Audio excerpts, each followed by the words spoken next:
in the past. And dude, just give us a quick background, man. Like, where did you start? Like, at what point did you know being an entrepreneur was it for you? And like, you're like, fuck this working for everybody thing. Like when was it that like you made that decision, and what's the journey been through all that? It's actually funny. I don't think I've actually told you this before. I actually did not want to be an entrepreneur. So Really? my first like real job that I had, like where I consistently worked through school. I worked 3 years through high school and junior college at a dairy. So I was a bovine mammary extraction technician, which is a really fancy term for milking cows. So yeah. So that's why I told all the girls, right? So it sounded really important. They're like, "Oh wow, he must make a lot of money." No, I made like $6 an hour. So I started doing that, and I did it for like a small farm. It was just a family owned. We had about 200 Jersey cows and some chickens and almond ranch. And basically, I was like a ranch hand. I did everything. I learned how to weld on there and milking cows, to driving tractors, to all this stuff. And and I got really close with the family, and so they would open their books and they would share with me. And that's actually where I became completely turned off to entrepreneurship, because I saw how hard they worked. I saw they worked 7 days a week. They never, I mean, there always had to be the husband or the wife on the dairy. You have to milk the cows twice a day, plus all the other things with running a ranch. And so they could never get away from the ranch. And after, I mean, it looked like they made, a few $100,000 a year, but after you factored in all the overhead and employee and stuff like that, and the hay and all that shit, like they walked away with like 50 grand a year.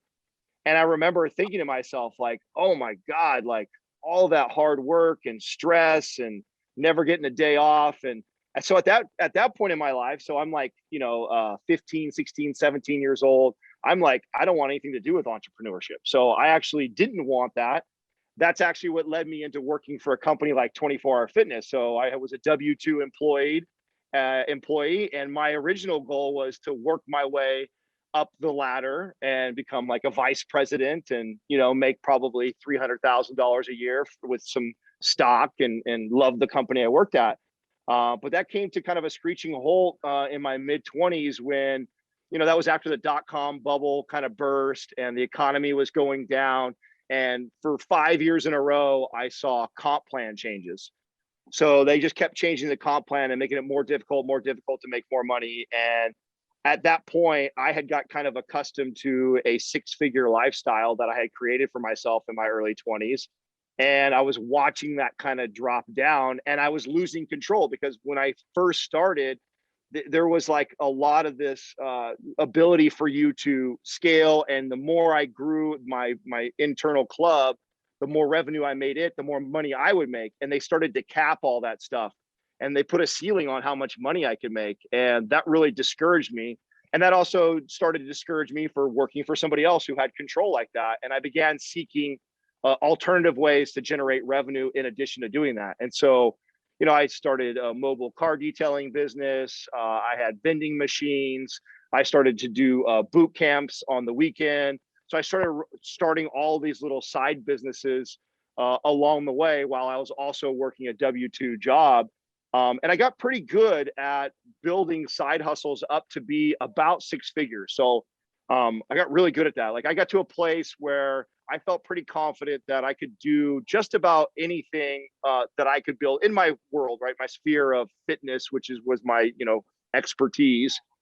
But I had a really hard time breaking beyond that.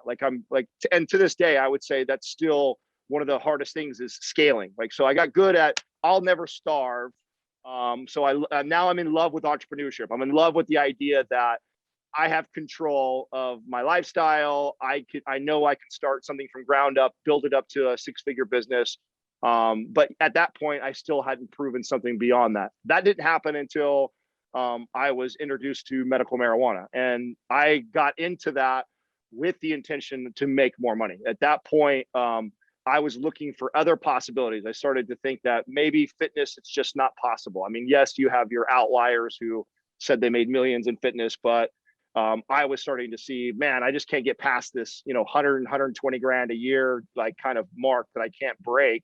And maybe it's not fitness for me. Maybe I need to go to something that's more lucrative, like marijuana or doing something in the money or banking business. And so I had this opportunity to go and start two of the first medical marijuana clubs in the Bay Area.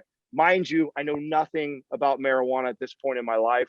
The guy who offered me the position, he saw the way I managed people and the way I managed my team in the gym. And that's what he was looking for. He was like, I'm the expert when it comes to growing marijuana. I know I have connections with the state the city, as far as like what's going to happen with regulations and law. I just need you to be in my facility and managing people to do that. So I did that, and it started off with no customers and making $0, and we scaled that to actually millions of dollars. So that was the first business that I scaled into the millions, and did really well doing that. From there, I left the clubs to start my own broker business. So I got kind of tired of working inside the facility. I used all my relationships that I built with all the other club owners. Now, I was the first 2 of 4 that started in San Jose. When I left, there were like 300, and I knew most of the owners. So as it grew, I kind of got a chance to meet everybody. I built relationships. So this is something that I've learned a long time ago in business, the importance of building and fostering relationships. This is probably one of the first times where it really served me in my life, is because I had built all these relationships. I had a network of owners that were in need of product constantly year round. And I had all these connections with growers. And so then I became this kind of middleman for all these clubs. That also I scaled into the millions of dollars and did really well doing that. Then I actually kind of a light bulb went off during that whole time, where I was exchanging pounds of marijuana to clubs and grabbing, $20,000-$30,000 at a time, and then having to give most of that over to the farmer. And I thought, I'm on the wrong side of the table on this. I then taught myself how to grow, and became a master grower in a couple of years, and I became kind of like stem to stern. So I was a farmer. I was also distributing to the clubs, and built that up to warehouses and, small connoisseur grows in the kind of Northern California area. Did that, scaled that into the millions of dollars. And then Mind Pump came. Mind Pump came at a time in my life when I actually was not pursuing money. I had reached a place financially where I thought that was the answer to happiness for me, was reaching this dollar amount. I had achieved that, and I was probably the most unhappy I'd ever been in my life. I was the most out of shape. I had lost a couple of really close friends that were close to me. The girl that I was dating cheated on me. I was not in contact with my family. It was just, considering how much money I had and things I did, I was not happy at all. And I recognized that, and decided to leave that space completely because it no longer interested me. And then I wanted to pursue something that would make me happy and fulfill me. And I always loved fitness. I just didn't think there was a lot of money in it. So the irony of Mind Pump and where we're at today was, I'd be lying if I said I didn't want to make millions of dollars doing it, but that wasn't the main goal. The main goal was to pursue something that I was passionate about and that I loved doing. And I did that with 3 other brilliant partners. And then the irony is, out of everything that I've scaled and built, this is the biggest, this is the most profitable, this is the most fun, and the most fulfilling altogether. So just took me almost 40 years of my life. That's all. Dude, amazing. You said one thing that really struck me. When you started talking about the marijuana, you said in the very beginning you made no money, and then you kept going and you kept going, and ultimately you made millions. And I think a lot of people, when they get into online coaching, in the very beginning, they make no money. And I'm a believer in, and obviously what we're teaching them over the course of these 5 days is if they remain committed to the process, and that they will make a lot of money and they will help a lot of people. What was it that kept you in the game? Like, you're in this space, marijuana, you knew nothing about it. It was brand new. Like, you weren't making money. How the fuck did you keep going? It's the same thing that kept me in this business and almost anything I've done, sports, everything. So I don't know who said this first. I can't remember, but I think it's a great way to describe what you're asking. And that is, success is the battle of attrition. And, just some people ain't got the guts for it. Like, most people don't. Most people can't get beat up every day and then get back up again and still have this positive outlook on whatever it is they're doing, and accept that whatever plan they had, just like the Mike Tyson quote, right? Everybody has a plan to get punched in the face. Accept that you're going to get punched in the face. Accept that your plan that you thought was going to unfold this way probably is not going to, and that's okay. That's just part of the process.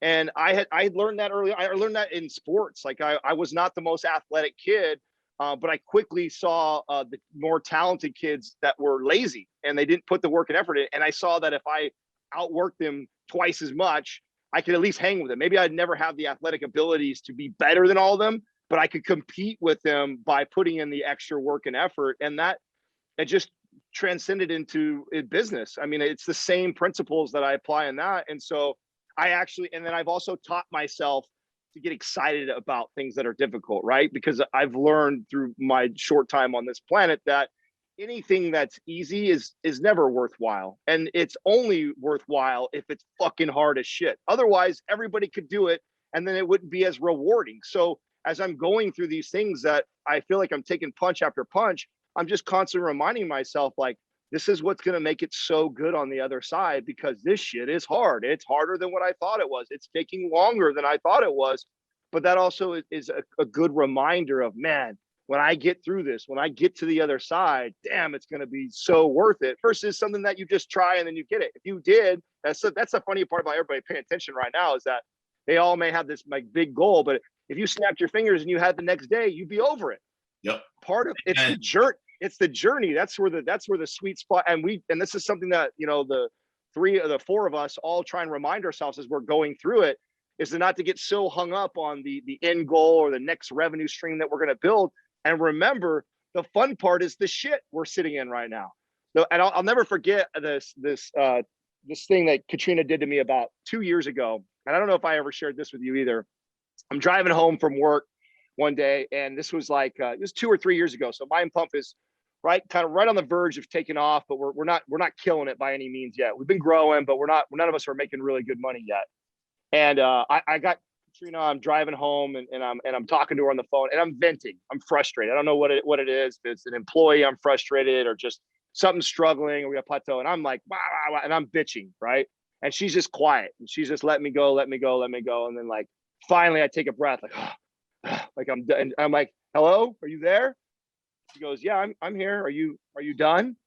I'm like, yeah, I'm done. Well, what do you think? Have it any other way? Like, I stop for a minute and I go, fuck, you're right. If I was calling her and just telling her how easy everything was and that we won again today, yeah, we won again. It wouldn't be worth it, and I wouldn't enjoy it. The enjoyment is in the struggle.